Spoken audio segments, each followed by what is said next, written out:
Good evening, everybody, and welcome to another interview for the Art of Sherlock Holmes. We've got a fantastic special interview tonight with the artist Diego Perez. Diego, tell us where you're dialing in from. Hello, Steve. How are you? Well, my name is Diego Perez. She is my wife. We work together, Mariana Ruiz. Hi. Well, we came from Mexico City, but now we live in Phoenix, Arizona. I study in La Esmeralda. It's the school of Diego Rivera and Frida Kahlo. It's the most technical and practical institution of arts and culture in Latin America. In Latin America. So we came here in order to keep growing up and make exhibitions and murals and all of these stuff. That's fantastic. My experience of Mexico City was that it was my introduction to my favorite drink in the world now, which is good tequila. Yeah. Yeah. So, unfortunately, in England, we only have very bad tequila. I think Mexico exports the very bad stuff to Europe. I agree. Tourists. And yeah. they keep the really nice añejo tequila in Mexico City. So enough about the tequila. Let's jump straight into your art. This is an amazing piece. I love this guy. So is this based on a real person? Yeah, well, he used to be our neighbor when we were in the first complex here in Phoenix, and he used to be our neighbor, and I just asked him to make a photo in order to create this crazy painting. Fantastic. Now, I'm guessing that he didn't have a pet penguin. This is no. This is not an actual penguin, or is it a real penguin but superimposed on the picture? No, well, I put it in order to make people ask me about the penguin, but the penguin has any reason to be there. I just love that. You Yeah. know? The funny thing is, when I was compiling the interview for tonight, I didn't see the penguin the first 3 or 4 times that I created the slides, because I'm just looking at the guy, right?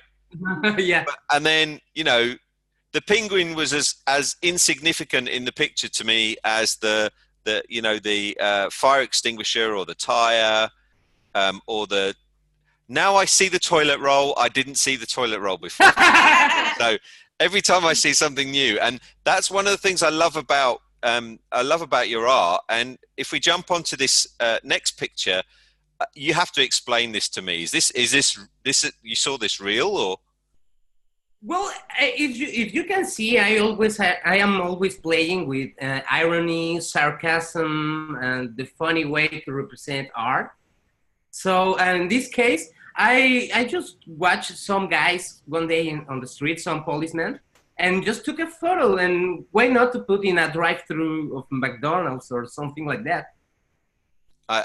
Do you know, though, that in the previous painting, I don't think there was a penguin sitting next to a man, but I can see this one actually happening. I'm sure this must have happened. Policeman on a horse in a drive-through. Well, let me tell you something before we change the other piece.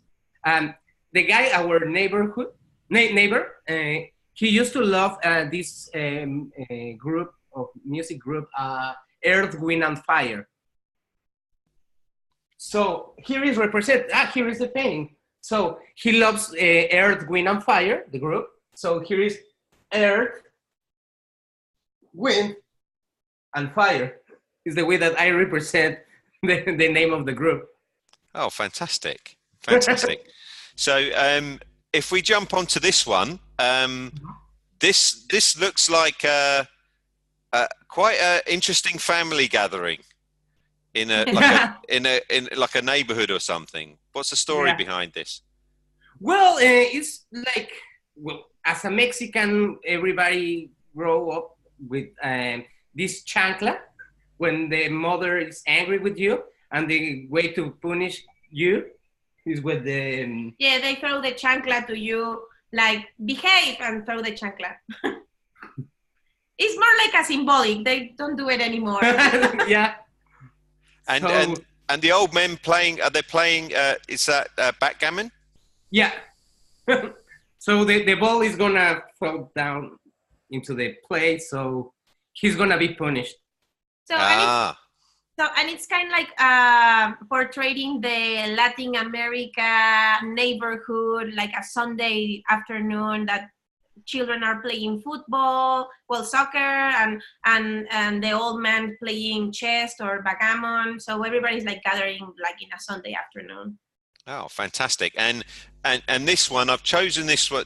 We'll explain why I've chosen this one to last, but I absolutely love this piece. And am I right? Is this in 4 pieces? Yeah, exactly. It's because I did it because it's the best way to move a big piece in the car or in to move in different galleries and stuffs because it's gonna be very hard to move a piece like that. And where is this piece now? It's in a gallery. I am working now in a Foundry hotel. It's an hotel here in Phoenix from art. So there are a lot of exhibitions and presentations of different arts. So it's very important, very interesting. This place. Fantastic. And what's the story behind this? Well, it's the little global village. It's how the people behave on social media. I think most of the people are showing off their travels, their food, um, if they go to the gym, and all of this stuff. Some it's like a critic about how everybody behaves in the social media, making challenges, or the people who feels chef or cooker, or people that never go to make a bicycle and just on Sundays they are fat, but they are playing that they are like sports and Yeah, so I'm one of those guys that does the cycling on the Sunday, and in England we're called mammals. M okay. M M MAMIL, which is middle-aged man in lycra. So we are mammals. I can see in the middle of the picture there. Is that Grumpy Cat? Yeah, exactly. Yeah, so I just noticed that it was Grumpy Cat in there. That's absolutely fantastic. The reason I picked this one nearer the end is because this is we get onto the subject of the Art of Sherlock Holmes. For those of you listening for the first time, the Art of Sherlock Holmes is a fascinating project conceived and curated by a wonderful chap called Phil Growick. So Phil is a Sherlock Holmes novelist, and he now lives in West Palm in Florida. And he came up with this intriguing idea of giving artists of all different kind of disciplines Sherlock Holmes short stories and to create pieces of art from that. So we'll talk a bit more about the West Palm Beach book in a moment. You're in the USA edition, which comes out in the fall, and our technique is always to tease everybody with a little bit of the art. So you can see the sort of left-hand side quarter of your piece that you created. Tell us a little bit about how it felt to create a piece of art from a story.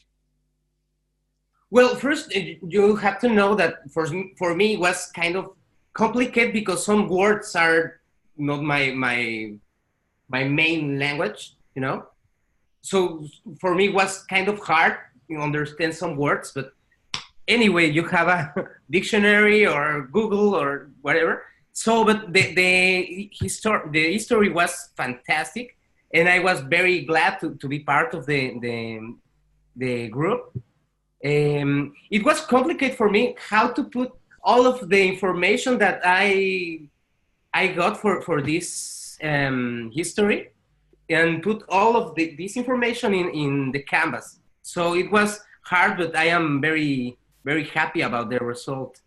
Yeah, it's a really fantastic piece. It's if we go back to this piece here on the social media, for me, it was a very similar way of trying to bring everything together into a single piece. And I think you've done a fantastic job with it.